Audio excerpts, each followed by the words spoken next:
Experience! Welcome to the Pat Mayo Experience, American Express, final bets, DraftKings picks, one and done, the weather, breaking it all down for you. Reminder to all of you that the Gauntlet Returns Contest, NFL, best ball drafts are live on Underdog right now. Use code Mayo, get your deposit bonus, and then draft all your teams with the deposit bonus. $30K to first for the $25 gauntlet. There's $10K to first for the Mitten Returns. That is a $5 contest. So for any level you need to get into, use code Mayo. Use those bonus funds right now in Tambo. Using code Mayo helps us out hugely. That's what we want. And the Custies are out too. We were thinking about doing the Custies live, but we may have scaled back on the Custies live. As much we don't want to lose the show. Yeah. You don't listen to many like podcasts, do you? I don't listen to much of anything or watch much of anything, so I always get shit for that and TV shows and movies, and then of course podcasts. I'm getting it now too. Just a lot of it is like when you hear a live podcast, like after the fact, if you're not there live, it kind of sounds like absolute dog shit. Yeah, I've definitely listened to tons of podcasts in the past during the COVID era, bringing in a ton of them. But I would just say that's a key point, and that's the difference even when we're doing content and shows. Like just the difference. This is recorded, it's not live, but it's in studio, and most people are watching it live when it comes out, essentially like right after it. So it's not live, but it kind of feels like it. So we'll craft a special live show for people, but we can only get that done if people use code Mayo at Underdog, and then people can come watch all of us live. We'll get Cam, we'll get Rob. If you want to come, you can come too. Get it dialed in. Yeah, I like that. Let's talk about this 3-course rotation first, though. What are your thoughts on a tournament like this? It's a 54-hole cut. Does that do anything like... Because I've heard people say in the past, because it's 54, you can go super scrubs if you want to, because it doesn't matter if you don't lose your guys. It's a birdie fest. If you don't have 6 of 6, you're not going to win big money.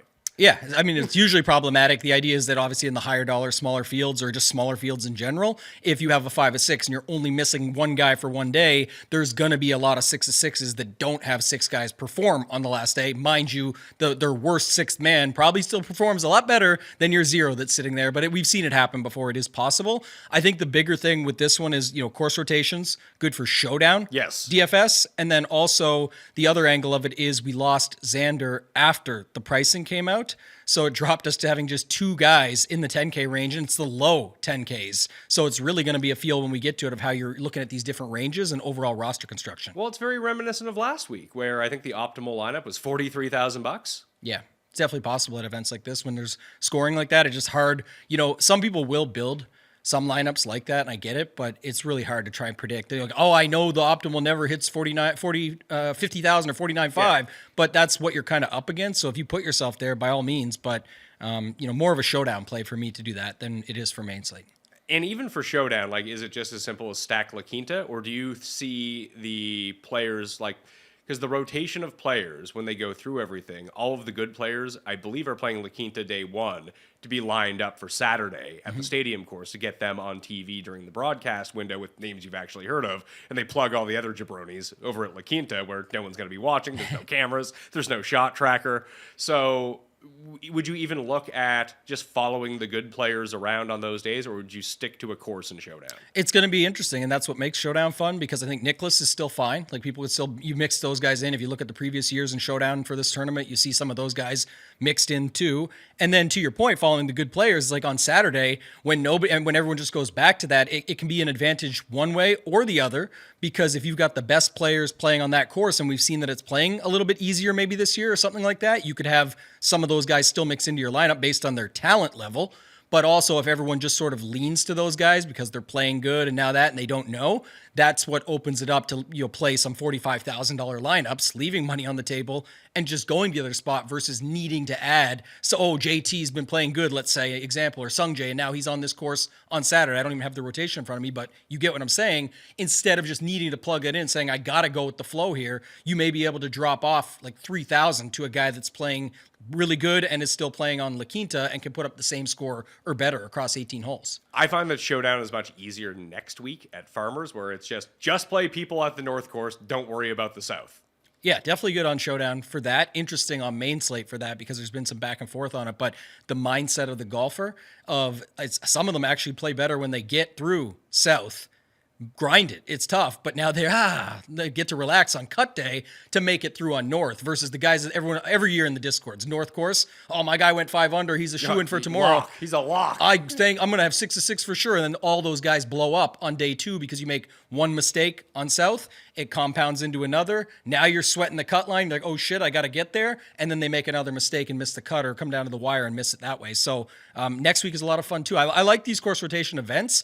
They're just harder to sit back and peg for main slate to be like, oh, let's get these guys on this day unless there's heavy wind. And I just don't see it. There's none in the forecast whatsoever. Do you stack up your main lineups in a course rotation, or do you just not worry about that? Because I don't. I'm not auto-forcing it, but I guess I shouldn't say that. I'll look at some and see if I land on that, then by all means, I'm willing to go for that.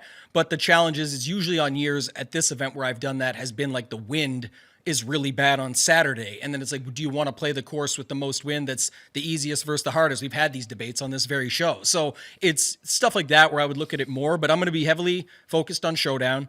And then on main slate, I'm just going to sort of go against let's look at what the common stuff looks like and see how we can play against that, I guess, would be a better way to put that. Well, I got money to lose on Showdown because I had if people followed along with the lineups that we built on the show last week, this very rarely happens, but they were good. 40K, good. You came second in the big $20 for $40,000. Yeah. I was third in the $5 to the point where Spawn and Jaeger both absolutely imploded on 17. So that was a lineup that was live, but I built a variation off of it. But the one that we did where we just said, okay, let's make something up. It was like the double H, the Hideki Henley starting point. Then we said, okay, we always say these two guys are almost the same. Let's put them in. And we did the Jaeger Spawn, which we had a conversation about, who kind of are the same guy. What do you know? They were both up there and somehow both didn't win, but neither one, I should say. But then we also I had Glover Kuchar in it as the two old guys, and it just fit all those 6 perfectly. And then the variation was like, who was it? Nico? No, not Nico. I didn't even have him. It was You had Nick Taylor. Nick Taylor for sure. Needed him in the playoff. And then it was like, I forget what the rest of it was. It was Jaeger, not Spawn, or vice versa, one of the two. But either way, it scored really well and had a chance. Never had a chance to win first unless some other guys didn't implode down the stretch, but got the playoff for double up. It was 20K to 40K in that playoff. That's huge. Yeah, it was nice. And you advance in King of the Beach. Yeah, on the NFL side. So big NFL slate ahead this weekend. We've done all these giveaways in the past, and I'm going to commit to it, but I don't want to commit to it beforehand. We're going to wait to wait till you're actually in. See what happens, and then if I can get in, then we'll have a big fun giveaway. But let's see how that goes. Yeah, so I mean, use code Mayo. That's one way to always get yourself and preemptively get yourself in the draw, and it helps us out. Go do that at Underdog right now. I got a countdown for what we need to do the live show, and I think we're at we need 134 more people to use code Mayo to sign up, and then I unlock a lot of free money in order to fund this trip. And that's sort of the deal that I made with Underdog, that I can get so many signups, they can pay for the the flights, the hotel, for all of us to go. So it's not at a cost. I mean, it'll be a cost to people to go to it, but it's not like, oh, it's also $50. No, it'd be free to go. That'd be the best. Yeah, that's the way that I would like to do it. Maybe we can get a round of drinks for everyone too. People like free, and then obviously we'll all chuck in and chime in on top and make it happen. Of course. So we talked about the weather. Nothing for me to really look at. I looked at it and I was like, oh, it looks great. It's more bit cold. Yeah, I was gonna say it's gonna be more the funny side of things with guys wearing toques or beanies, as our American fans would like to call them, where they'll be in 55 or 59 degrees in California, but it's cold out there. So that's cold for that area. I got some bets this week, man.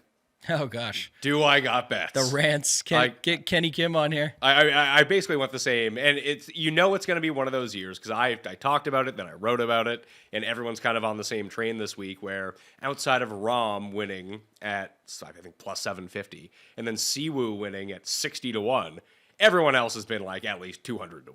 Who's won here? So I kind of went with that narrative, and it's funny because Kenny spelled it out too. I think he bet 13 guys from beyond 100-1, something like that. Yeah. He's like, I actually invested less money into this tournament than I normally would, betting 4 guys between 20 and 40, which is exactly the same for me. I actually spent less money overall on the betting side of things, but I got Siwoo at 40, Hoagie at 60, Harmon at 80. That's with a boost on the 365. So he was 60. I brought him up to 80. Vegas at 90 with 5 places, and Rico Hui at 110 with 10 places. So those are the main 5 guys that I bet in terms of odds. Then we're getting crazy. And these guys are all with 8, also along with the top 10. On Bet365, you can make that bet, win and top 10. It slightly reduces the outright odds, but the top 10 odds are significantly better. That's why I do it. Charlie Hoffman, 200 to 1 with 10 places. Taylor Montgomery, 275 to 1 with 10 places. Mateo Manacero, 300 to 1 with 10 places. Patton Kizzire, 350. Bryce Garnett, 350. And Rio Hisatune, 400 to 1 with 10 places. And I also bet David Skins, 75 to 1 to be the first round leader at the Nicklaus scores. Wow. Guy loves being first round leader. Particular first round and course included. I love it. Oh, you can do that this week, by course. I don't think there's actually any combo market. If there is, bet guys at La Quinta. They used to not. That's what I was going to say. Remember, there was like a couple. We're obviously dating ourselves and going way back, but there was years that there was not, and people are like, wait a minute, what's going on here? And definitely some people took advantage of it at that time. The book's a little bit smarter now on that angle, but they're giving you a different market to be able to bet it in. So which one of those 38 bets do you like? Rico. Hey? Yeah, I kind of like that. We liked him a lot during like swing season and things before and all that. And he broke my heart at that tournament when he lost in the playoff, and all he had to do was hit a 110 wedge onto the green. That's all he had to do, and then 2-putt for the win. And what did he do? Sky it over the green into the water. He did a, what was it, Tiger or Morikawa? Somebody last night. It was Tiger. Tiger, too much juice on that first wedge. 105 wedge, and it goes like 140 or something. And then the announcers were just begging to not talk bad about the technology and how many things were happening that were wrong. Even Morikawa giving it shit.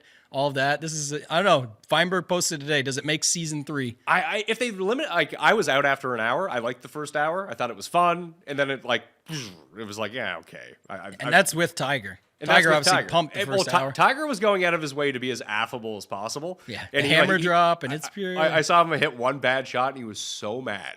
Turned around, he threw his tee at the fucking thing, and then he kind of snapped back. He's, oh yeah, I need to be like, hey. Yeah, it's his thing, man. Although him geeking out when Kisner hit the worst shot of all time was pretty hilarious. I was trying to remember too. The Max Homa did it looked like Max Homa thought he was getting shot by a bullet, or there was snipers in the building or something. He did the runner. I think the shot was way over there. He did skull it, but it's I just thought that was hilarious to see. Again, there's personality that comes out, but what do you know? It's out of the guy that already has the personality, and a guy like Homa and so on and so forth. Kiz was terrible, but at least he was decent TV to watch. I love somebody said a TV announcer just bladed a shot out of the bunker on the TGL, whatever, et cetera, because his new job, new role. But Kiz is in the field this week. No, great. Yeah, you want bet him. Why didn't you put him on the card? I should have. You got room. I went with Bryce Garnett, who's better than Kevin Kisner at this point. Yeah, Garnett's actually been sneaky okay. He's interesting too. Yeah, I like Hoffman that. was second in approach to Spawn last week. He just couldn't chip or couldn't putt, but he generally putts well here. He's won here before too. He's getting primed up for the Phoenix run in a couple weeks. Well,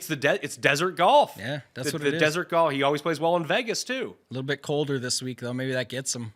Didn't he have one point? I know Ricky had the mitts on at one point, but I thought Hoffman too at one point. So I don't know. We'll see. But I don't hate the card. I like Rico the best out of it. Yeah, would you now that everyone is doing this? Very clearly, Finau is going to win. Or somebody up top's winning. You have Tom Kim, Clark, Finau, Cantlay, Burns, JT. One of those guys is winning when everyone's betting 50 million, 100 to 1 guys, just expecting it to happen. But it's fun. And then next year, after one of those guys wins, Xander can't lose at 7 to 1, and then some guys 500 to 1 wins. Yeah, zigzag. That's how this works. Yes. One and done. We did well with our first pick last week with Keegan. That currently puts us in 54th place. Man, this guy is dialed to be a playing captain. He is going to keep pushing it. I don't know if it's going to work, but I thought he was good. I thought he actually played pretty poorly last week, and he still came inside the top 10. He was so close. He made all the putts on Saturday, and he made none of the putts on Sunday. Yeah, I was just going to say there was a putting factor there. Yeah, good call on that. But other than that, I think it's just something that's in him right now, just dialed in to make sure that he can say he deserves it. So when he pulls that card, it's good to go. I mean, he's gonna. I don't know. We'll see how it goes. He has to play really badly, I think, for him to not pull the card. I think he's gonna do it. No, I don't think unless he is qualified for the team in points, I don't think he puts himself on the team. Yeah, we'll see. He feels like he got screwed last time, man. You think he's got the power now? Why doesn't he just pull the card? Maybe so. I mean, they made him Netflix captain. Special, they made him baby. captain for this reason. Yeah, exactly. Well, that's if that's what he wanted, but he wants to get back on that squad and play. For one and done purposes, I liked what you were telling me before the show that you like Justin Thomas. I think that Sam Burns or Sung Jae is going to be the most popular. Yep. One and done. Maybe Tom Kim. I used Tom Kim in the 3-man that I did with Cust and Jeff, but I mean, I'm going to use Siwoo on one of my 3 teams, and then I'll probably go lower down the board. Finau is interesting, though, to me, because I don't think anyone is using him really on DraftKings. No one's really betting him, and no one's going to use him in the one and done. And he plays great here.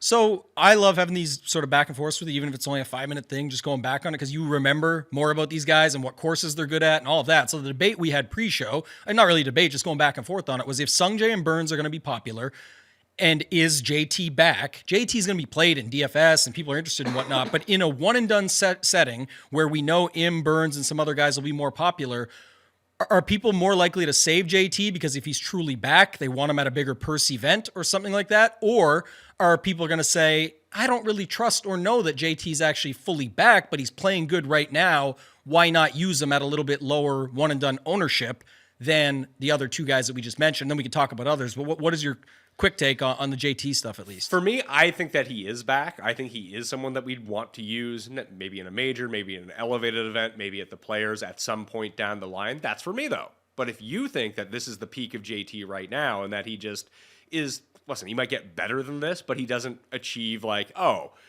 I'm going to put, he's like, is he, when we get to an elevated event at Pebble in 2 weeks' time, let's say he doesn't win this week, is Justin Thomas going to be in the top 5 of odds?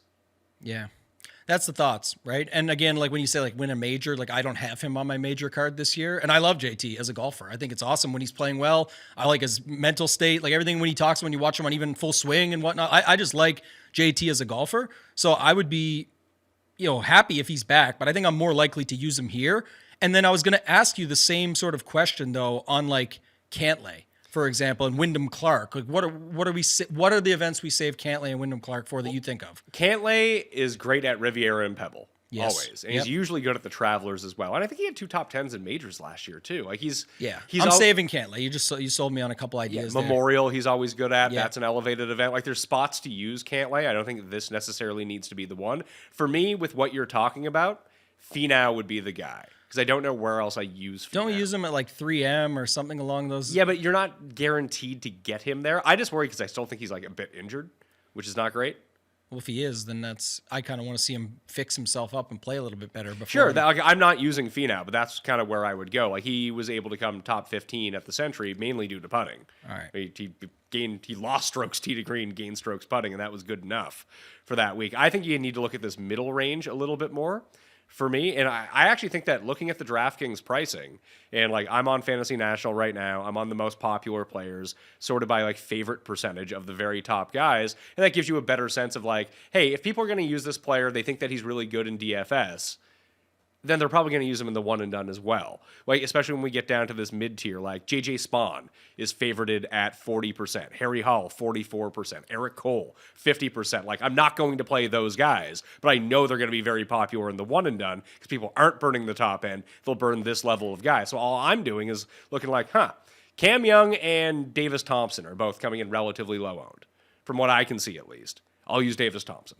Yeah, so I was going to ask you about that because that's actually a question that comes up a lot from a one-and-done strategy perspective. When you even go like 40,000 feet and zoom out and look at it, and there's 35 events or something give or take of 31. that? 31. You get the exacts, right? So when that's the case, how far off the board are you? Again, late in the season, you're willing to do more things because a lot of the results have happened. Then you're sort of playing the game theory game and trying to bounce your way back in, maybe get a min cash subject to like late swap in NFL. You're trying to get yourself back into a min cash. But in one and done now, are you thinking of like a Davis Thompson because you don't want to burn a Sungjae Burns, Cantlay type thing? Or since those guys were sort of never popping into your mind of the 31 golfers you need to use, are you more likely just to go with the big name that is one of the favorites to win? If I had one entry, I would be thinking of I now have 30 guys I can burn. That's why I used Keegan last week. Like, where else am I going to use Keegan? Probably nowhere. Yep. That's why I'm using Siwoo this week, unlike that team that I'm doing that with. That's a strategy that I'm taking for that one team that I have. Like, I'm going to use Siwoo at some point. Where am I going to use him? Why not here? Right. But for some of my other teams, I do go a little bit more off the board. Like I'm using Herman on one of my teams. Maybe I get to Herman somewhere along the line. Maybe I don't. It would all depend on how he's playing. But it's not that I'm saving the bigger names just because I want to use them here. I want to use them there. It's that I'm going to use them somewhere because I have 30 guys left to pick. I'm going to use Thomas. I'm going to use Im. I'm going to use Burns. I'm going to use Cantlay Yeah. at some point. I'm going to use those 4. I know that. Where? I don't know, but I'm going to use them at some point. That I don't really see that big of a difference. In a putting contest, yeah, Wyndham Clark could win. Cameron Young could win. I mean, probably not going to win a putting contest with Cameron Young. With Wyndham Clark, you could probably do that. But there are courses I like Wyndham Clark a little bit better at in general that, I want to see something from Wyndham Clark first. So that's why I asked this, and these are great conversations, because I think that's kind of the point too, where it's not like Harman and Davis Thompson, those would maybe be fringe guys, but it's not like they're bad, I don't think at all, for a pick like this, and where somebody else could come through. And now I would think more of like saving the JT, Sungjae, Burns, Cantlay, because there's tons of places you can use them. Right? You can just, again, it's not about where or like the exact course. Like with Cantlay, you gave like 3 good examples, but obviously you can use JT in a lot of tournaments. You can use Sungjae in a lot of tournaments. Why does it have to be this one in a putting contest in the desert where we could see a complete outside winner? So yeah, I kind of think through it more, and I may take a shot on some of these other guys. And I think a lot of those guys you mentioned would fit in, but like a Cam Young, Davis Thompson, Kitayama, someone like that, or go back to the well. Do you think people go back to the well on Dunlap? Played pretty good last week, winner here last year. You probably want to use him somewhere this year. I doubt that people go back to him. Honestly. Yeah. I like him on DraftKings this week because I don't think people are going back to him. Yeah, I think I'm thinking more like that now. And that's why these conversations are so good, just to get ideas. And again, people can pull from them what they do. But I think you talked me into not using a top player in this one just because there's alternatives. Like not using JT, like I was thinking. Let's see. Zalatoris is not committed next week yet. Damn it.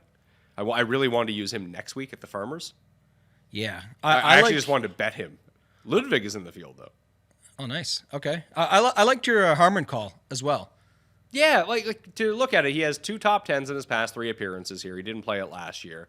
And even to look at his numbers, they're just relatively flat across the board. Like he's doing everything kind of well. You know how many top 10s he had last year? Wouldn't know that. That's it? And they were both at Pete Dye courses, which is always nice to see. And he only missed 2 cuts at the same time, which was really strange. Not that I care about making cuts in a one and done, because coming T12 is absolutely useless to you in a one and done. You might as well just miss the cut. Like it doesn't make a difference. Yeah, typically, unless you're going to get all the the Scotty win, big win later, all the extras. Yeah, then it matters about your other picks. Like T12 is not moving the needle for you at all. Picking up your 60 grand, like whatever. I want guys that can spike, and that's the one thing I worry about Harman is that he hasn't spiked in a really long time, doing anything really. Even the putter has been just flat. It's been good.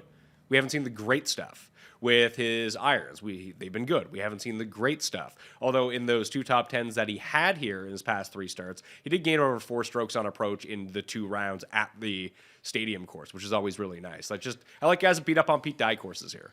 Yeah. And you have to hope that they can score enough at La Quinta and Nicklaus, which do generally favor the great par 5 players, that they can come through with it. What about the Davis Thompson call then? He used the guy that I used on the 3rd team. Yeah, I like that one. I like Hoagie this week. I think JT Poston's really interesting because no one's using JT Poston. Yeah, I guess for him it would just be like you want to from last week's result, but it's no different for Davis Thompson really. No, and also like last week Davis Thompson shot 70-69. It's not like the guy had like an 80 in there or something and blew up and didn't make the cut or something like that. It was just ultimate result wasn't there to make the cut and then see more of them over the weekend. But I like those calls. You've talked me into going to the bottom range or the mid range, sorry. Not the bottom range, but not using JT. Yeah, and if you can get a good result out of Davis Thompson, let's say he comes, I've bet Davis Thompson here before and he came second to John Rahm when he won. So I think he's been like for second and 21st I just saw. So it's like that's kind of the set. Again, that doesn't mean anything for this year, this event, small sample. I'm always against that, but just to say it's still helpful to know that it's possible. And then when you talked about it earlier of getting a guy that actually has the upside and the ability to make something happen, whether he does or doesn't, that's the whole point of this. But if he does, you feel like there's at least a ceiling in there that can get you a good number. And also you'll feel pretty good about a 4th or a 5th with a Davis Thompson, as opposed to like last year if you had a Scotty Scheffler that came 9th or 8th. It's that's dead. And then he won every other tournament. He won all the other stuff. That's what it means. You're like, oh, it's kind of good. No, it's terrible because he won 6 more tournaments outright, and a lot of them were for $3 million plus. So that's kind of the setup I'm thinking of here, and I really like that to go back on it. So yeah, good. This is the TGL presented by SoFi, golf's newest league, an all-new indoor arena-style golf where high-tech meets higher stakes meets primetime ESPN. Tuesday evening, January 21st, New York takes on Atlanta. The odds are out, and it is a coin flip this time around. A 3-on-3 match play golf league that takes the competition of pro golf and places it inside an arena sports atmosphere. We've already seen New York. They lost in week 1 to the Bay Area, but we still got Xander, Cam Young, Ricky Fowler, Matt Fitzpatrick, this time taking on Justin Thomas, Patrick Cantlay, Lucas Glover, and Billy Horschel on ESPN January 21st at 8 p.m. Eastern Time. This is TGL presented by SoFi. Keep up. It's golf. DraftKings picks for the week. Let's try to start with what we think the most common build is going to be. I'm seeing Sungjae Burns. Yep. Which I don't like, by the way. Which is good to know. I think I'd rather play Cantlay than both those guys.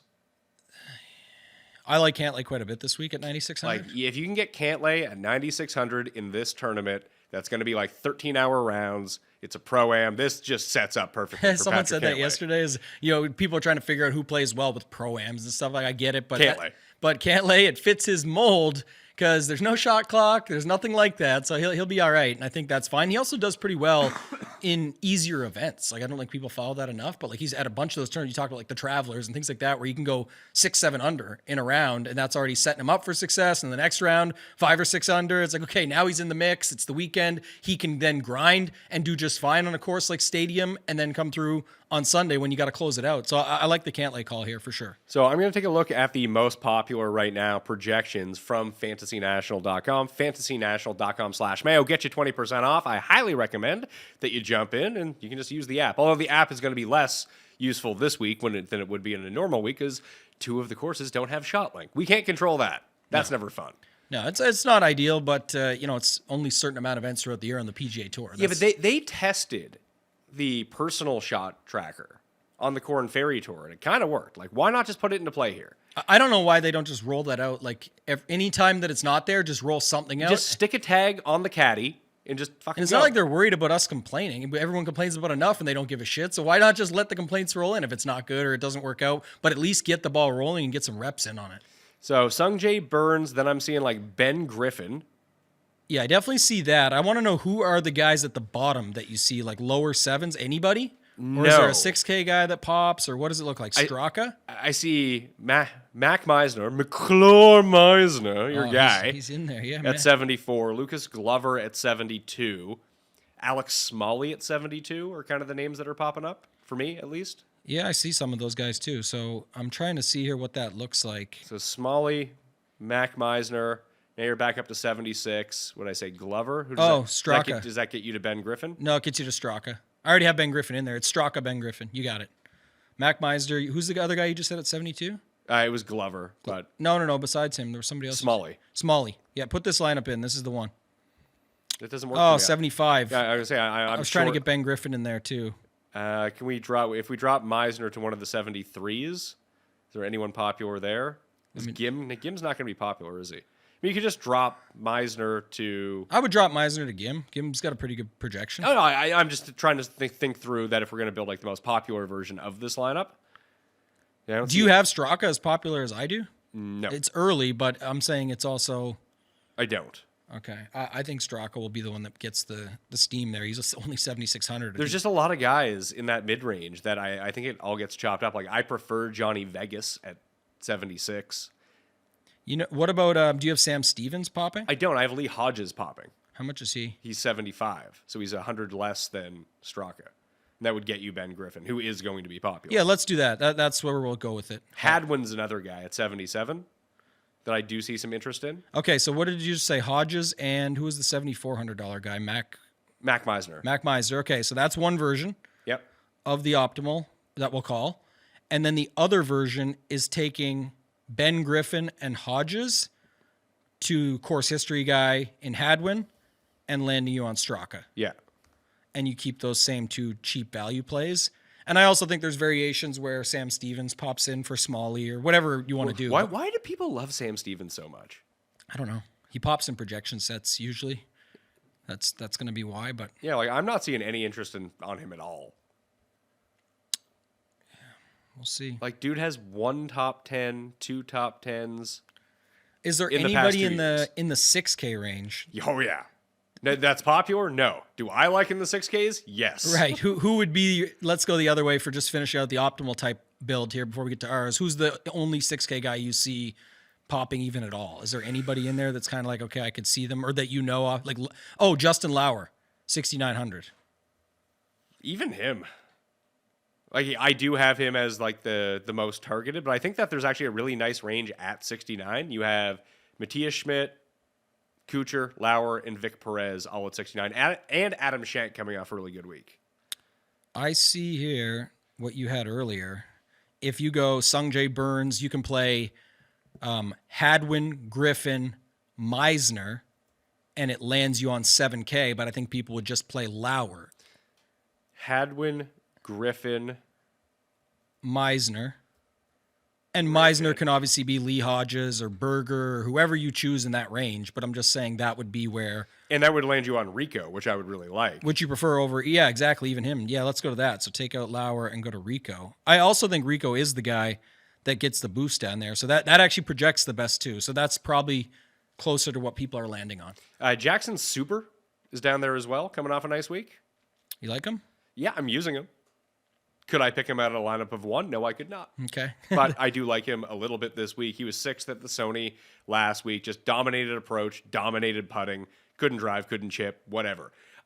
Driving is obviously going to be important every single week. You can't drive yourself out of a tournament, but one of the reasons that I liked Hoagie so much this week is that he's actually putting well. The irons are always good. It's his driving that's been sinking him. There's no rough here.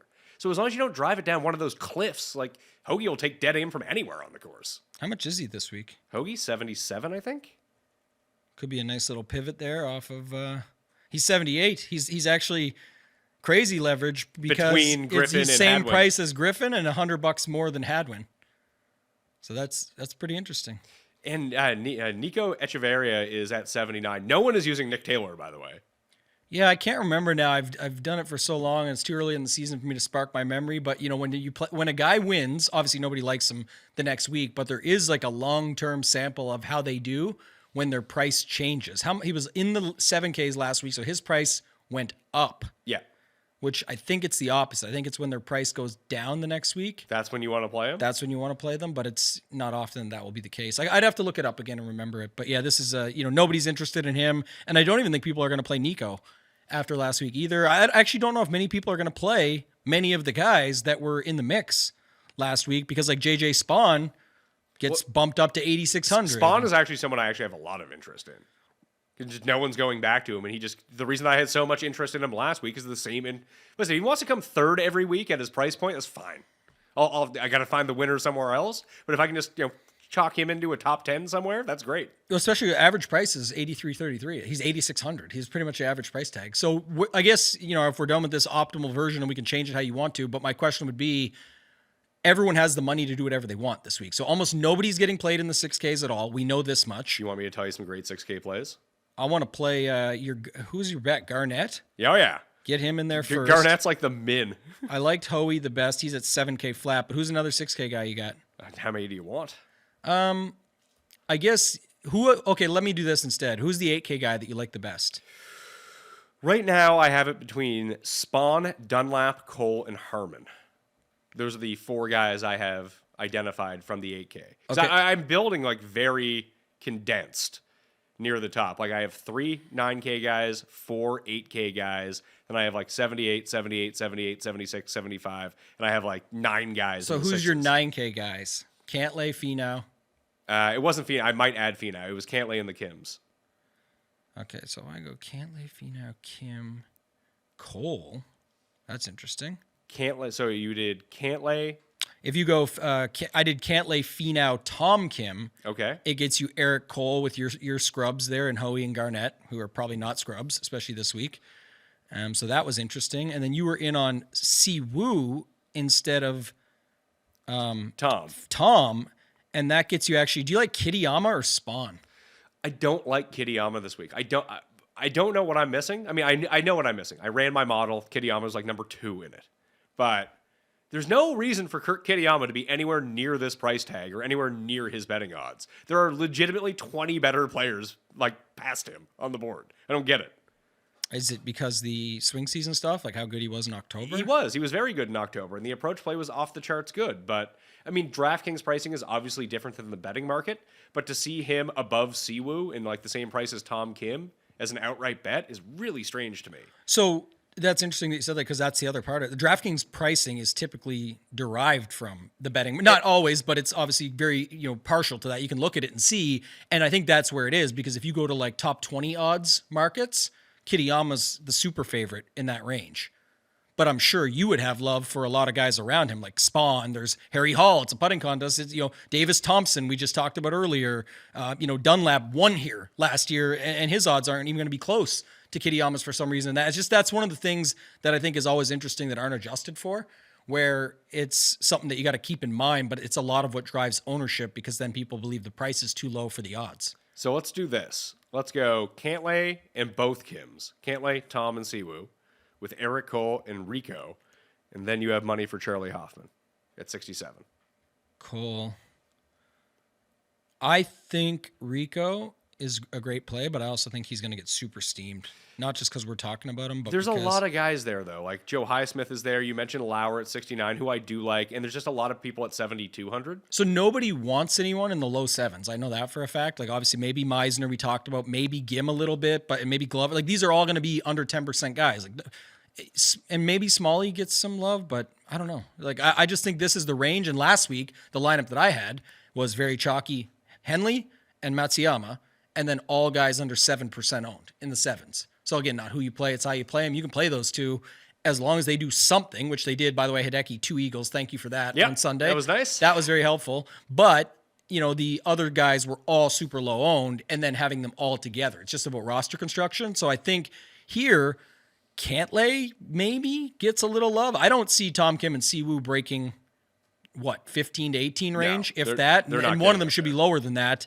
Cole, maybe, but I don't see anything in the 8Ks. And then I just don't see Hoffman getting any. So it would just be how popular does Hoey get, and that's the difference. I see Harry Hall and Eric Cole being the guys in the 8,000 range that people are gravitating towards. Yeah. And Hall probably being the most popular, although it's difficult to fit him in at 8,800 with the rest of the guys at the top. Like, he might become a casualty if you don't go more balanced in that end. I am seeing a lot of love for Grazerman, which I was surprised about. I really haven't heard anything about him. Yeah, I certainly don't believe it, but I'm seeing it as well. Yeah.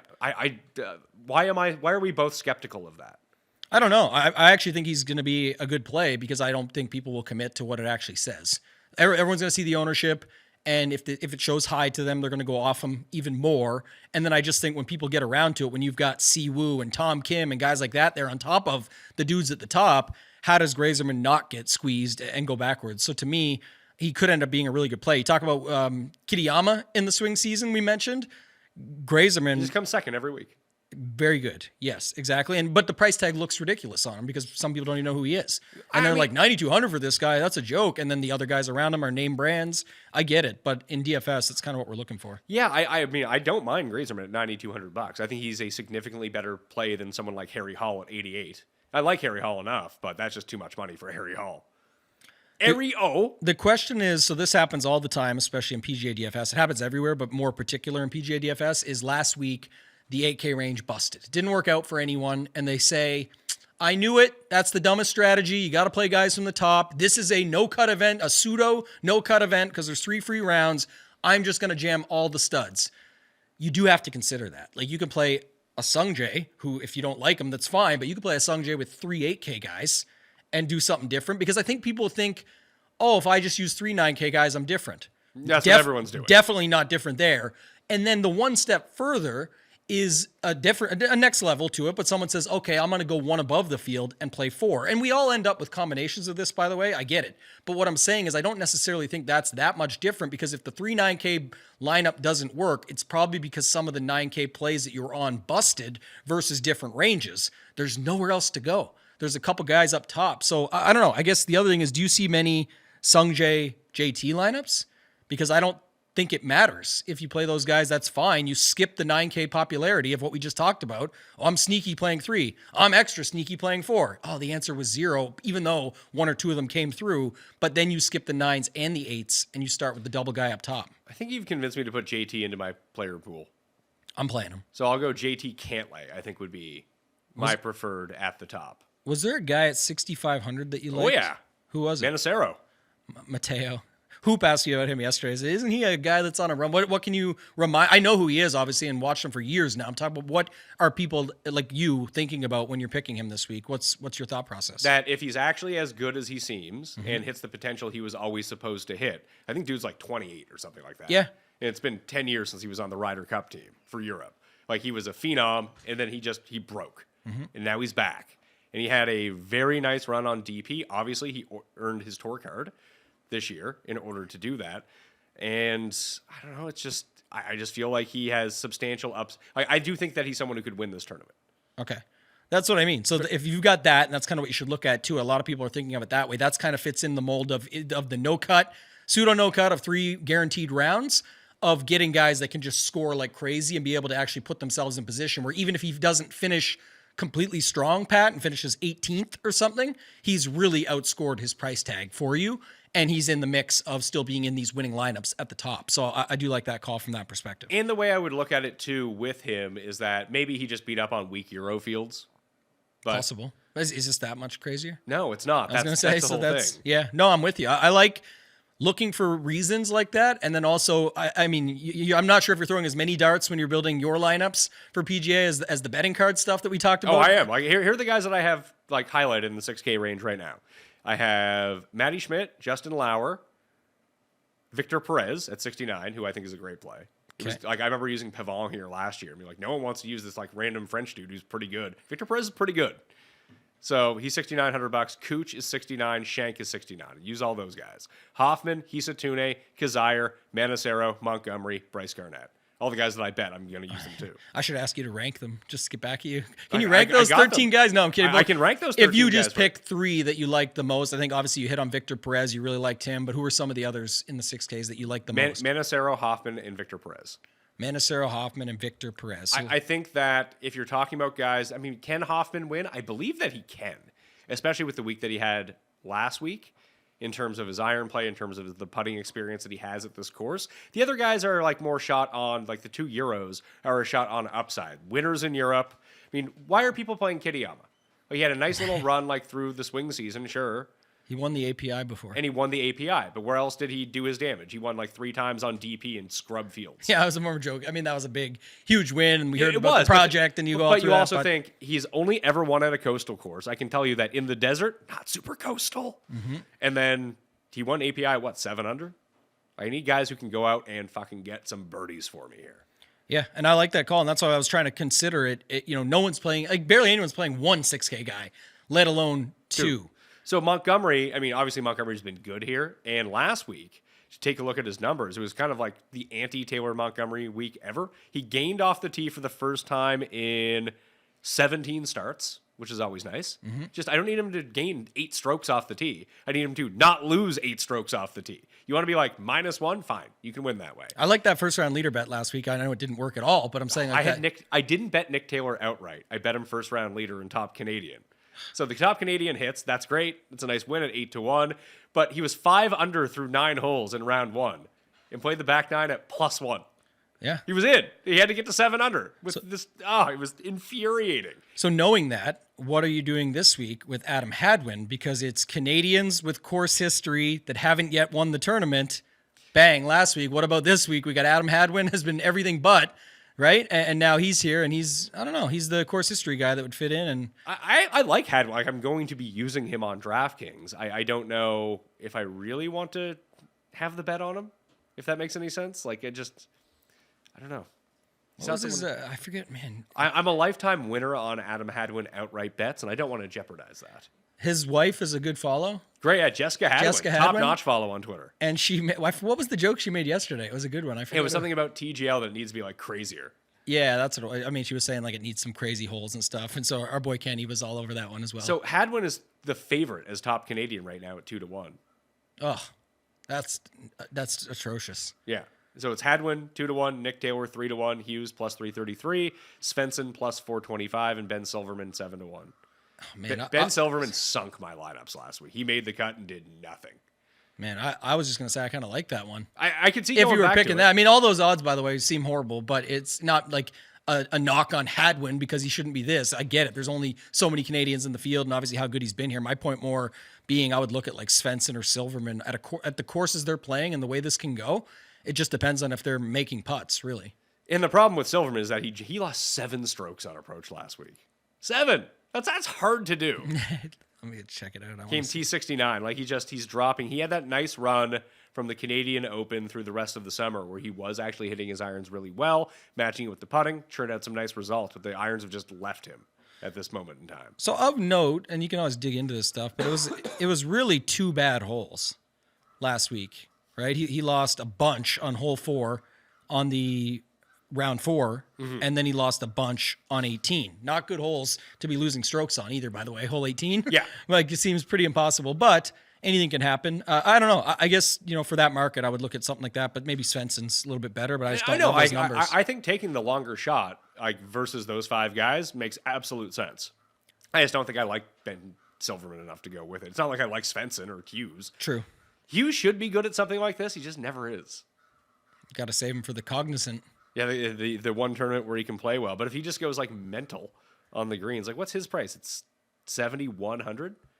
Yeah, so everybody liked him last week at a much higher price tag, and then yeah, he was awful last week. Now he's done. Never been good here, so how could he ever? But it's crazy beforehand. Like his swing season is much better than Kitayama's, but he missed the cut last week. Like realistically, he got 4th, 8th, 5th, 6th, and that was a different event. That was a European event. No, still, he went to South Africa and tied with Connors down there. Had a top 10. Yeah, so I'm just saying I'm not putting him in that level. I'm just explaining the thought process around DFS and early in the season. Last week, people liked Mackenzie Hughes.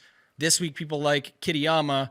The only reason, like you said, they would like him is obviously his talent level, his price, and his odds. But realistically, if you're comparing to what have you done for me lately, like Mac Hughes has kind of done more. It's just, does he show up here? And I think that we talked through this last week on the show. Like some people gave me heat for like betting Eric Cole, taking Eric Cole. It's like, just because you used him last week and he sucked doesn't mean he's going to suck this week at much cheaper prices. Yeah. Like, why not go to him when no one is using him? And yeah, and that's a prime example because what was it at the Century? He just fell way down the board. Yeah. And then comes out last week with the top 5. Yeah. Let's try to build a lineup here of guys that I like. So I have Thomas and Cantlay. I want to throw Vegas into this. I want to throw Hoagie into this. What do you like about Vegas? I kind of had tagged him too, just to think about it. Vegas led all players in approach at the Century. He was 4th at the Century. And obviously he's won here before, albeit like 15 years ago. But he plays easy courses well. You basically know he's going to hit his irons really well. And I like him at these easier courses because like they're easy pin locations this week too because of the AM. On Sunday, they won't be. But for the first 3 rounds, the pins are going to be in about as easy of a spot as you can find. So if you can find someone as dialed in as Hoagie in Vegas right now with their irons, they can just make mincemeat and just, you ask them to make 5-foot putts. Yeah. So I like Vegas, and I also liked your Garnett call earlier, but he's too far down the board. I don't know if we need to go that far. Who else? I don't think that we do. But if you throw Rico into this at 7, then you get a 76. You can have Straka if you want. Davis, Lee Hodges. You do the Griffin Straka at this point. You don't have to, I'm saying, but you can afford it. Bez is there. Do you like Bez? I like Bez this week, yeah. He got his first place paycheck from this tournament last year. That's true. And yet, again, another guy, I don't think anybody wants to go there. So you could play Bez and Poston or Hoagie. Bez and Hoagie. I had Hoagie in it anyway.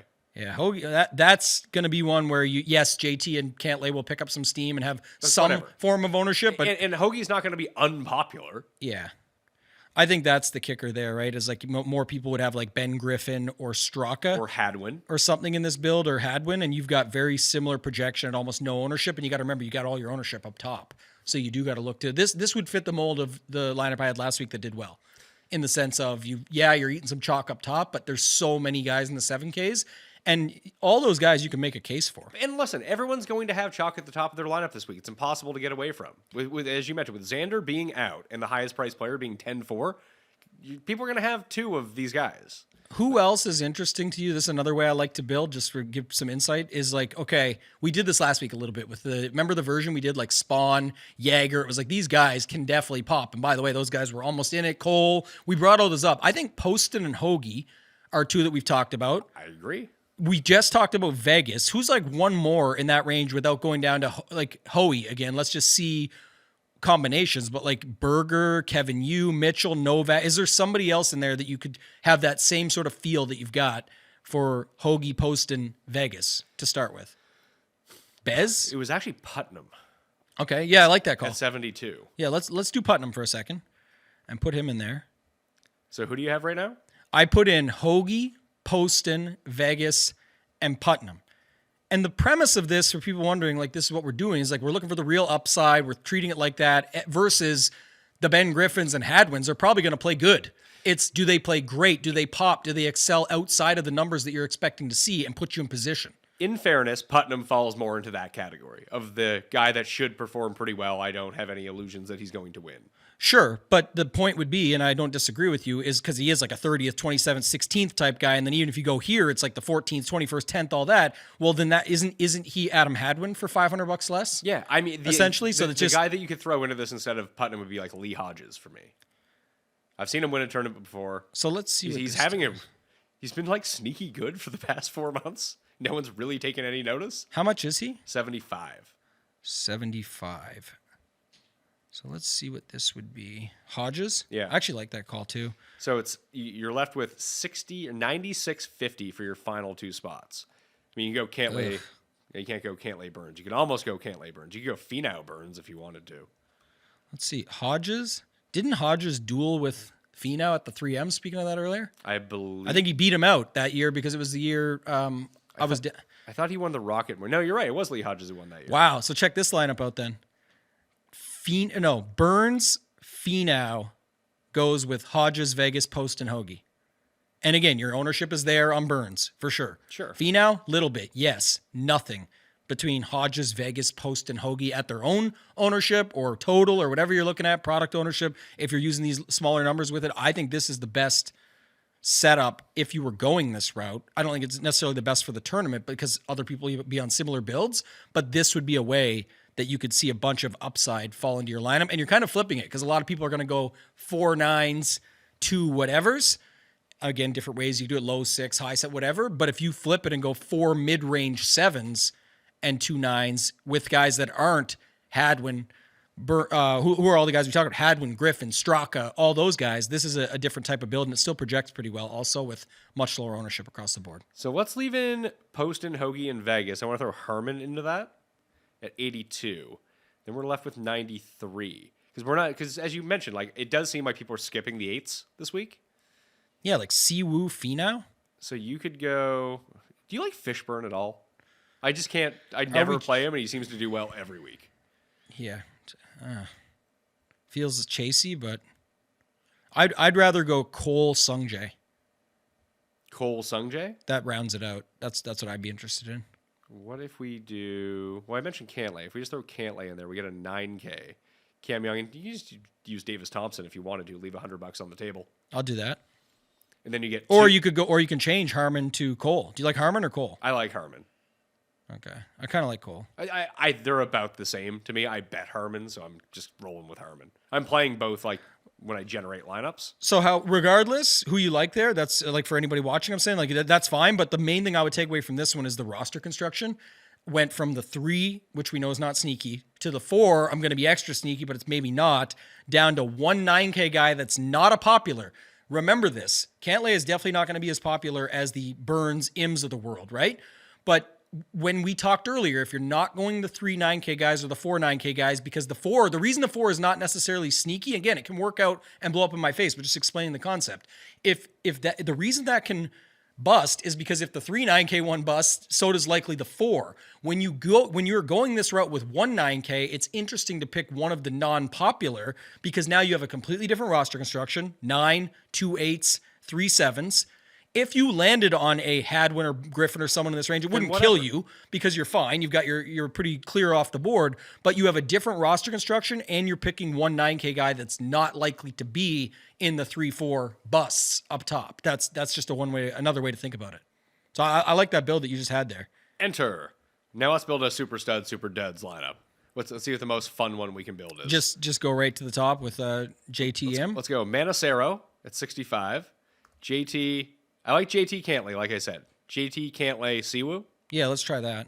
Then you go. Oh wow, it rounds out perfectly. Rico and who? No, it's Perez and Garnett. We don't even need to go Perez Garnett. But I'm saying that literally fits perfect, and it's your guys.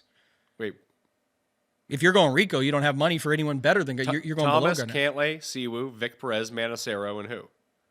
I went on Garnett at 6,300. Oh, instead, but then you're leaving like 1,300 on the table. I've got. Did you have Manacero in? Yeah, I've got Sungjae, JT. Oh, you had Sungjae. I had JT, Cantlay, Siwoo. Oh, you went Siwoo. So that's a different move. Yeah, I was trying to beat the people that think double stacking the top by adding in another guy that we like in Cantlay. But if you go Siwoo, you've got all kinds of money. You got 7,500. How about we go Thomas, Hodges. Cantlay, Finau, Manacero, Perez, Rico?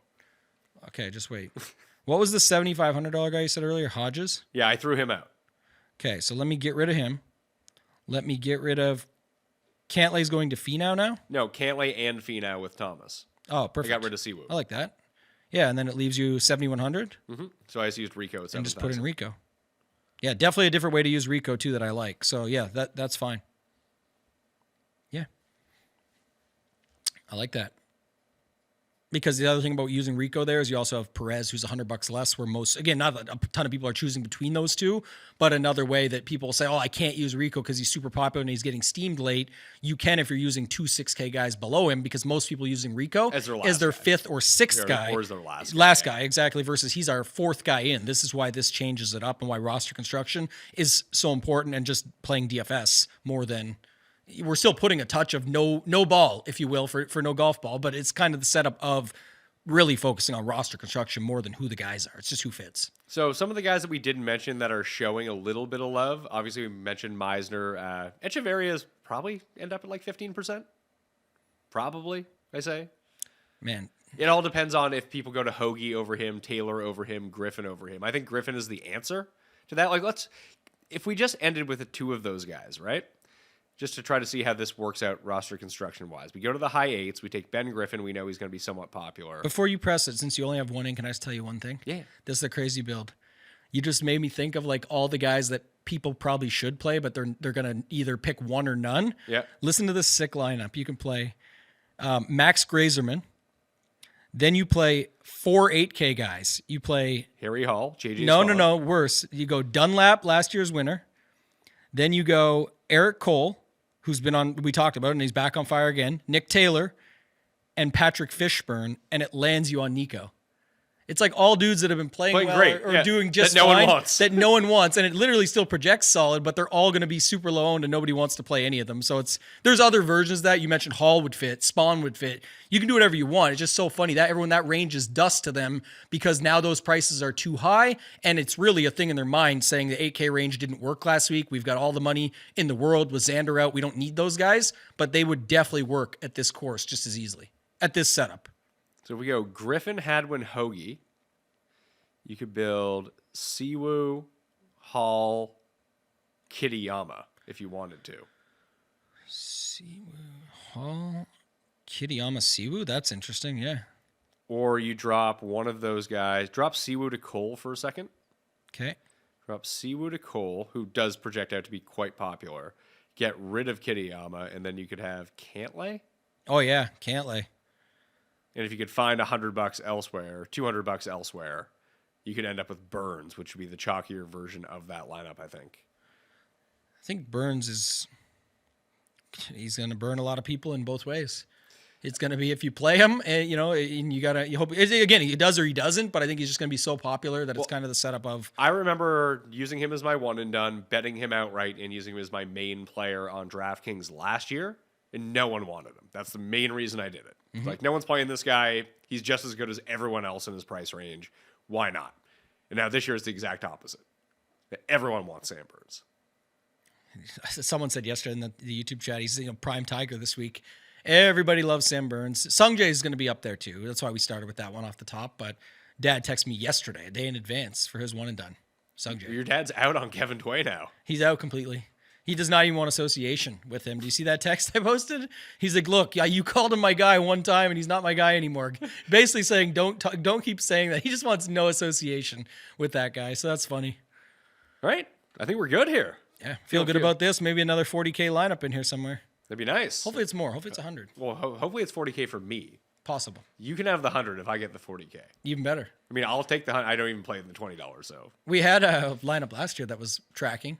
Did we? Remember there was one, it was either last year or the year, but I think it was last year, when everyone's like, oh, you guys are up. Yeah, that's right. I forget what one it was. Maybe it was the year before, but it was definitely a time when people are like, holy shit, you guys are right at the top. And we're like, oh, that must be one we built on the show. So it makes perfect sense. Oh, yeah, because you and I were both challenging for it. Yes. Yeah, with the same lineup, because we both entered it when we were doing the show together. Yeah, I think it was in like I can't remember, it was the $5 or the $20 or whatever. I think it was the $5 and we were up there. Probably because I build all these for the $5 on the show, and then I just jam into the $5 because I find that to be...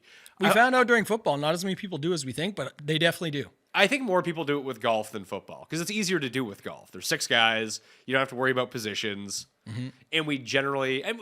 I find we expand our player pool more in PGA when we do this than in football, where we're like, all right, here's our stack. Who's the cheap defense we like? Who's the cheap guy that we like to like make everything work? Just so we don't have to talk through 800 guys every time. And it's definitely better to take some stands. I will say our Darius Slayton of the week, if you will, if anyone remembers from the NFL shows, Rico Hoey. That's our guy this week. If you look at our exposures, we put him in a lot of builds. We did, and I bet him. It's gonna go great. He's gonna shoot like +8. I think he's fine. Every day.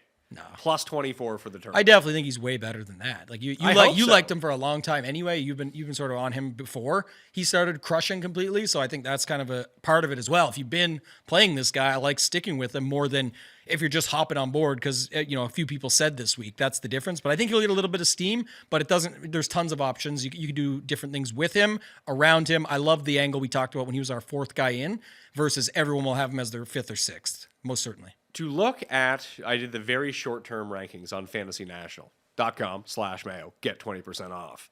Glover's number 1, past 12 rounds. Griffin, Hodges, Nico, Kitayama, Hubbard are the top 6. Then it's Matty Schmidt, JT, Grazerman. And then we didn't mention Thorbjornsson. So Thorbjornsson won me a ton of money last week. Do you know why? Because he withdrew early? And do you know what I did? Went to? Global player swap, Steven Yeager.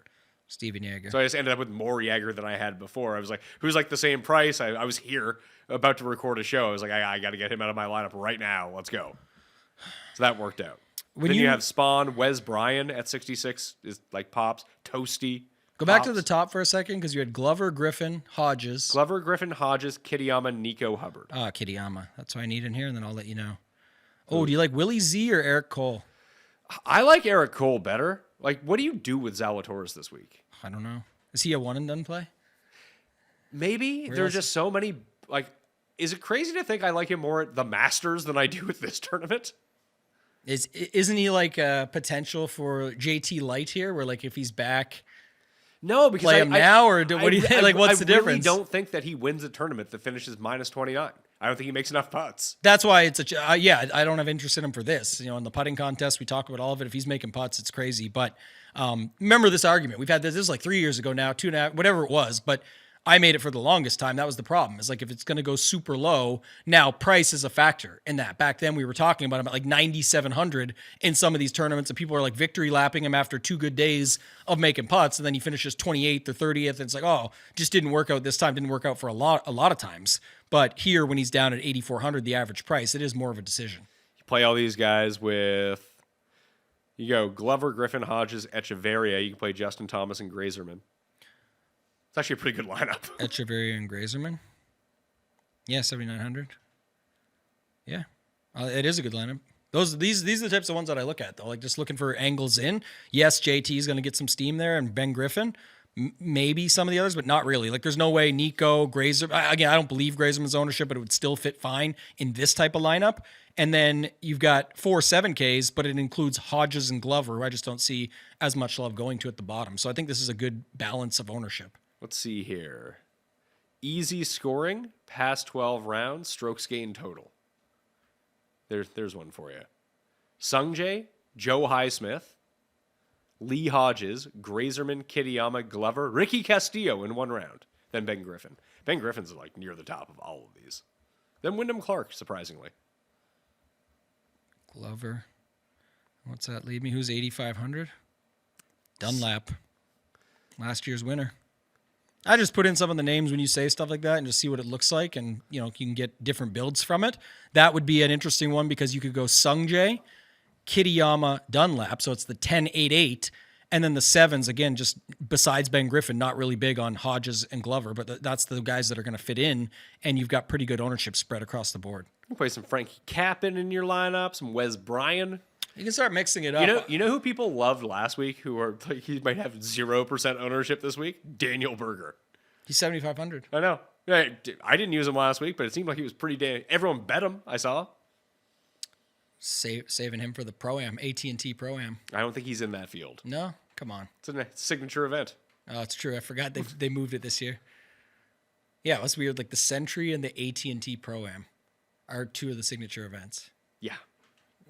I don't get it. I get making the signature event at Pebble. It's true. I would say that Pebble's probably the most famous course outside of Augusta. Would have been more famous if Spieth fell off that cliff. That is true. That was dangerous. And Spieth is making his return at Pebble Beach. Hopefully he stays away from that because I don't know if we'll get lucky twice. Yeah, just don't. It seemed crazy on TV, right? It did. Like to see the overhead angle of it was like, ooh, that does not seem like a shot I'm hitting. I don't know how it works, but that seems pretty wild. The other angle that you could take into this, just looking at it, is Shriners. I do see like just some of your like goober guys end up doing well at both these desert courses. So Schmidt, Hoy, Thompson, Gim, and Poston were all inside the top 5. Michael Kim played really well there, played really well here last year. Toasty was inside the top 10. Harry Hall was inside the top 10. So was Kitayama, Cooch, and Hubbard. Andrew Putnam, like all the guys we kind of circled around, all did well at that tournament earlier this year, late last year. Yeah, 45 to 48,000 spendings. Get a lineup in that range and see if you land on the right one, but it definitely feels like that's coming. FantasyNational.com/Mayo to get 20% off and code Mayo at ShipItNation.com will get you a discount as well. Yeah. What's going on over there? Lots of good stuff. Big stuff coming, but right now the main focus is on golf. NFL wrapping up, got all the playoff stuff covered, all of that, so you can go check it out, ShipItNation.com, and then the mastermind program at ShipItNation with me. We're hosting it. We got almost 400 people now into it that are working on their game and just spending time on strategy, training content. We've got some guest appearances. Sheets is a guy a lot of people know came over, did an MBA process course, so it's kind of cool that I can integrate outside other options and people that know their stuff that I'm not as well versed in and bring them in and just be on with them, asking the questions that others would want to know and then get their takeaways from it from a strategy perspective. Using any Ricky Fowler this week? I don't think so, no. Good for him, though. Nice big Cobra Puma deal. Got the job done. He's out on TaylorMade, but he's back in on Cobra and Puma. I saw that. And he gets to be on TGL. Yeah, he does. So what is it? They were making fun of his looks.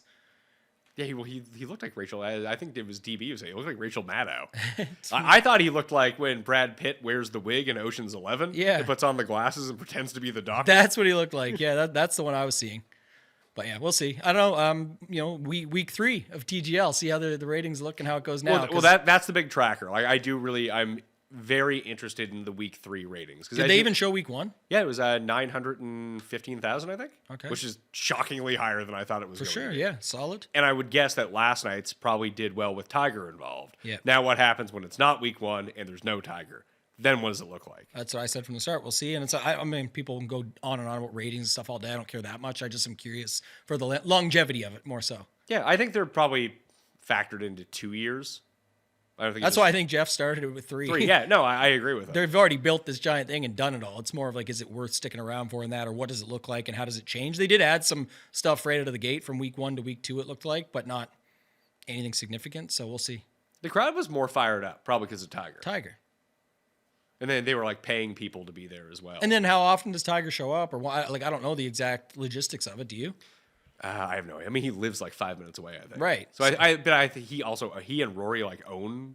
Of course, that's what I'm saying. But are they going to sit in the booth up top, or are they? I think the more he's involved, the better it is for the product. So if they want it to work, I think that he needs to be involved as much as possible. From a marketing perspective, and just in general, and most people don't. But like the more whoever created it, and someone especially with his name brand, it's even more so. But the more they can be involved, obviously the bigger it will be. But the whole point of it, oftentimes, when you're starting a business or opening something up, is to not have to be involved as much and let this thing run and go make money and be fun, help the fans and do all that sort of stuff. Versus right now, I think he's going to have to be pretty heavily involved if he wants to keep things rolling. Yeah, and that's no different than most startups. For sure. Like the main person is going to be the most involved, like you said, as early as possible. Then you try to wean yourself out so it doesn't have to rely on you the entire time. I will give them credit though. And the spend was so much better. Do you remember when people always compare it to Live, which I think is unfair in a lot of ways? Certainly. That TGL was embraced so much by everyone, the networks, for, as Feinberg said, like the full push. The PGA Tour partners jumped in on this, like, we will help you promote this. Yes. Whereas with Live, it was the exact opposite. Right. They were like, fuck off. But one thing that just from my level of influence that I could potentially have over something like this, I mean, TGL paid me to talk about TGL.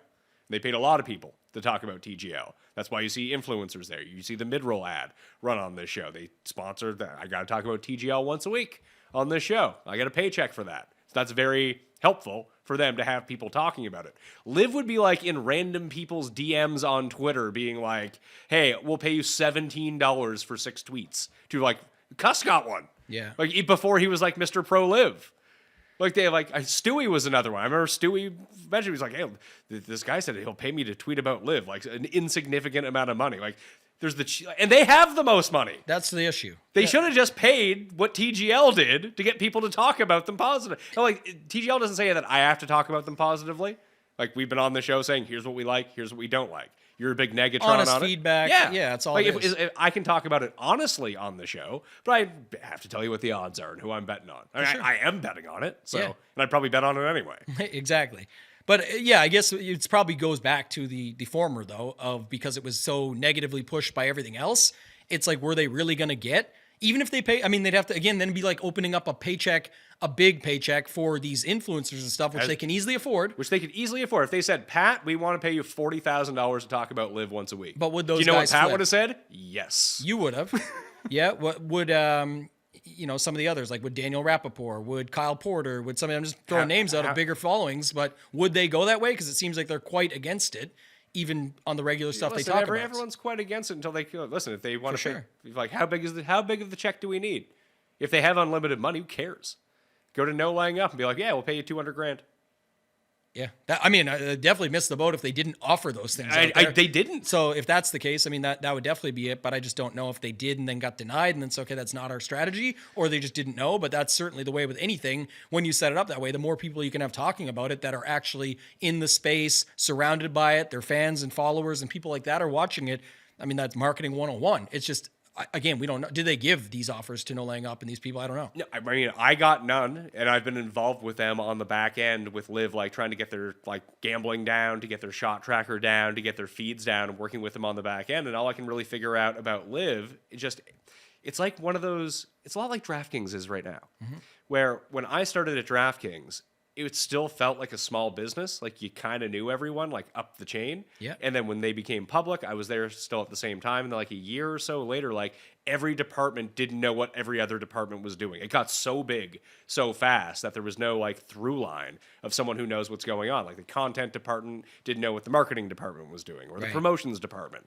And having that stuff organized is so key. Liv feels like that, where they have a marketing budget team and they have no idea what the people on the ground are doing. At least with TGL and the PGA Tour, they seem somewhat in simpatico, which it seems makes a lot sense. more aligned, certainly. Yeah. Like that's the setup I'm seeing as well, and so that bleeds out and will last for as long as it can last, of the popularity, the people interested, all of that stuff, and how much they can make it cool or for something that people are actually interested in. But like you said, for Liv, other companies, things like that, my motto was always less is more, and you can extrapolate that. Like obviously, the bigger your company is, you do need more, but you can still tie in less. When I would say less is more in that situation, is of less breakdowns between the departments, more synergy, more alignment, more this equals this versus which Underdog has right now. Yes. Like it's great. Like Prime example. I talked to someone at Underdog, and everyone at Underdog is on the same page of what's going on. Like, even with the bigger team and the much bigger company and the absolutely. huge growth and all that. Yes. And think about how many partners that Underdog has right now. They're all managed by a group of people, but the promotions people I'm also in touch with. Like, hey, you need to be talking about this right now. Here's what's coming up. Can you push people towards this? Absolutely. I mean, Underdog is just phenomenal when it comes to that. And Yeah, just talking about everything we talk about, the marketing, the influencers, the partnerships, the ability to be partnered with pretty much anyone out there that they want to, and having a good way to set it all up, and then keeping the synergy even while growing pretty quickly and faster by the day. So I don't disagree with you, but that's good leadership, good ownership, good with the niche and the space that they're in and understanding it. All of those things matter. That's the difference when Liv just drops the giant paycheck on and says, we got all the money in the world, but do they know what to do with it? They don't spend it the right way. Right. You have all the money and no idea what to do with it. Strategy is almost everything. Preparation always beats playing. The plan is we're going to have a golf league, and it's going to get some of the biggest names because we've got all the money. not prepared at all for what they're going into and being able to build something out from you still, it doesn't matter if you're the biggest names or that should help you, but you still need a plan to build it out. You need to be prepared for what's to come, what the stages of your thing are. You don't got to go 5 years down the road, but you got to have 5 months down the road and a year down the road and figure out what that looks like. So I love the, entrepreneurship, marketing side of things, all the things that I work on. You've helped me a ton with those things, but I'm always looking to be prepared for what's next and what's the next idea. How can we provide value? What does that look like? And then you have to deliver on it as well. Maybe I'm wrong because 13 billion people a week watch Live on the caffeine app. So it's getting the deal though. The Bryson effect is certainly working. But again, that's Bryson. But Bryson's doing that all himself. Yes. Bryson is going to be looking for the pay. Like if you want to see the first ever, I don't know, maybe they have others because I don't follow it enough, but the first ever new contract or reconstruction of a long-term deal, like, Shohei Ohtani now getting paid this over 15 years, whatever, that's the Bryson effect on Live. It's like, I'm going to them. But it's only going to be for Bryson. It has to be. But if I'm him, again, it's business. It's, man, John Rahm just got paid this. I know the draw he is, but right now the draw is me. John Rahm's not a draw. Exactly. When you run Live Spain, it'll be a draw. Anywhere else, like, cool, John Rahm's here. Exactly. So I want to see Bryson, which is what people are saying. That's my takeaway. But Bryson is reaching the point he did the first time where I can see it going the other way for him. I don't know this time, man. It's pretty hard. You show up to the Masters and shoot like +7 or something, people start hating Bryson again. Bryson's entire career has been predicated by how well he does on the course. The fact that he won a major, came in second at a major, makes all the other stuff seem awesome. When you're not performing at the majors and you're also doing this YouTube content, I guarantee you the narrative is going to be, well, maybe you should stop fucking playing shooting balls over your house and actually go practice. So you don't seem like a loser on the course. That's how this stuff works. Butch Harmon with Ricky Fowler, stop trying to be a Kardashian and get out there and play golf. Remember that from back in the day? It's kind of like the effect you could see. But also at the same time, Bryson was literally running into fences, the fire ants, like all these different things that he was doing. It was easy to hate on Bryson and not like him. Sure, but he was also playing poorly at that time too. All the fun stuff that we see Bryson do right now, you just tweak it 15 degrees and it seems like the most annoying fucking thing in the world. He is polarizing for sure. And it'll be interesting to see because I know I've been one to even come around on just obviously loving Bryson now versus in the beginning. It was hard to like this guy and some of the stuff and the back and forth and the pettiness. And even Brooks has that same effect. And then those two were against each other for some time because of that. But think about Brooks, out of sight, out of mind right now. Brooks was the biggest star on earth 2 years ago in golf. Was he last year? Fuck all, because he didn't do well. It's true. So if you're not performing on the biggest stages, it's one of the main reasons that Rory has such longevity. He doesn't win any of these tournaments, but how many majors go by where Rory's like, he loses them all, but it's like, hey, Rory's in the last group. Yeah. I think the one thing that goes back to those is just how genuine someone is. And right now, Bryson feels very genuine. Like that seems authentically who he is, how excited he is, the hole-in-one over the house with the fan that just happened. Agreed. All the things he's doing, genuine. Rory, whether he's not lifting the trophy, Bryson is instead of him at the tournament. He missed 2 putts that he could have made, but Rory still is being genuine when he's on the microphone, when he's saying things, he's letting his opinion be heard and kind of just letting everything go to the wayside. And that's why we said, as polarizing as he is, why is the drama always around him? Because he always lets it be. He'll say what's on his mind. He'll be open. He said he was chasing distance at one point. He'll always talk about what's going on versus Brooks. And I know Feinberg always had this take as well. It was like, practice. I don't need to practice. Like the opposite, Allen. Same as Allen Iverson. Like practice. I don't need to practice. I just go out and win when I win. It's like bullshit. There's just no way possible. And when you say that and then you win, people are like, this guy's the coolest. When you say that and you miss 4 cuts in majors, it's like, this guy's a fucking moron. So that's what it comes down to always, I think. And it all comes down to winning. Like people forget performance, that. And personality.